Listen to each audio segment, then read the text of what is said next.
Hi guys, how are you today? Welcome back to my channel Adventures in America. For today's episode, I'm going to discuss the K-1 visa process, and I also wanted to share with you my experience of coming here in the US. I actually have several videos already that were out, and I'm gonna send the link below, like how I came to the United States and the K-1 visa overview. Just to tell you my story, I'm already a US citizen, and I'm also a dual citizen of the Philippines.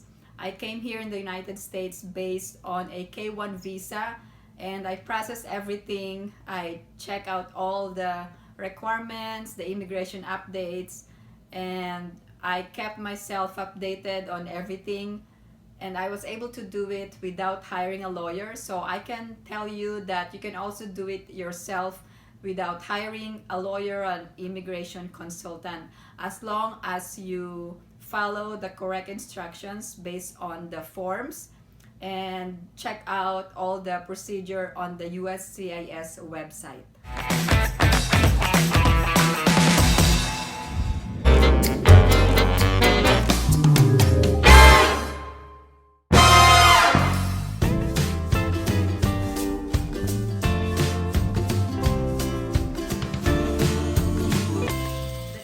Visa starts with the Petition I-29F.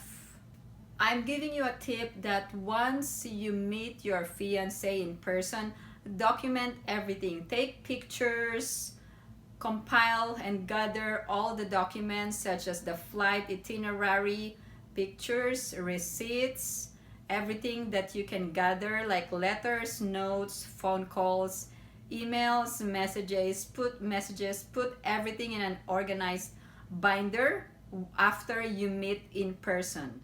The reason for organizing all documents is that you will need it as your supporting documents when filing the petition I-29F.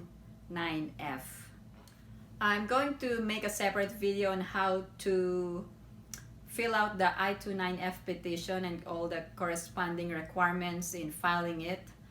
But for now, I'm going to discuss the procedure for the K-1 visa process. So once you file the petition along with the supporting documents and accompanied by a payment, the USCIS will review or mail additional information or additional evidence after reviewing the petition.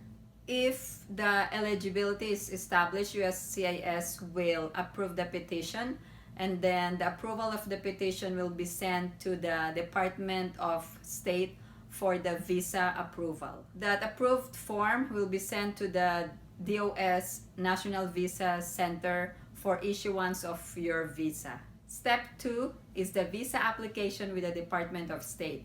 The National Visa Center will send the approved I-29F petition to the U.S. Embassy where the fiancé lives. The U.S. Embassy will notify the fiancé of the interview. Next procedure is that an appointment is made, and then the fiancé will have to bring all the documents during the visa interview. Once the US Embassy approves the visa, it is valid for 6 months, and it's only for a single entry. Here is a copy of my K-1 visa that is valid only for single entry for 6 months. Step 3, once you have been given the K-1 visa, you need to book your flight, and the step 3 comes in. The CBP or the Customs Border Protection will inspect you in your port of entry. So in this manner, the CBP will make the ultimate decision whether or not you will be granted admission to the United States based on a K-1 visa. Step 4 would be marriage. Once the fiancé comes to the US, the fiancé and then the US petitioner must marry within 90 days of arrival in the US. Step 5, adjustment of status.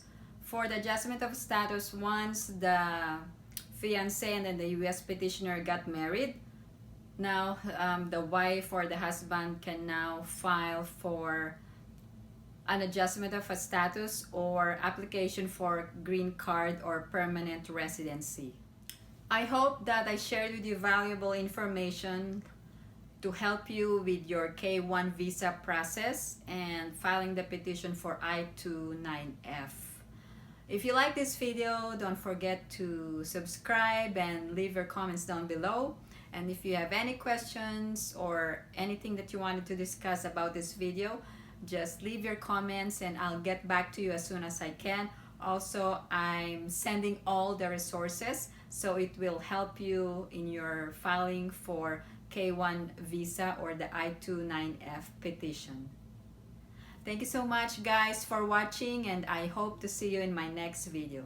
Bye!